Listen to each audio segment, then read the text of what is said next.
Bible مقدس میں احبار کی کتاب قربانیوں اور خدا کے لوگوں کو مقدس بنانے کے بارے میں بتاتی ہے، جو بنیادی طور پر موسیٰ کے ذریعے دیے گئے قوانین اور ضابطوں پر توجہ مرکوز کرتی ہے۔ احبار کی کتاب میں قربانیوں کی مختلف رسومات اور تقاریب کا خاکہ پیش کیا گیا ہے، جو پادریوں اور لوگوں کو اپنی عبادات میں پاکیزگی اور تقدس کو برقرار رکھنے کے لیے تیار کرتا ہے۔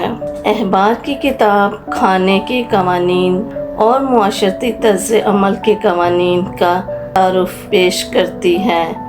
یہ گناہ کے کفارہ کی ضرورت اور خدا کے ساتھ ایک مناسب تعلق کے قیام پر زور دیتی ہے، جس سے خداوند کی اس خواہش کو ظاہر کیا جاتا ہے کہ اس کے لوگ خداوند کی طرح پاک سے پاک ترین بنے۔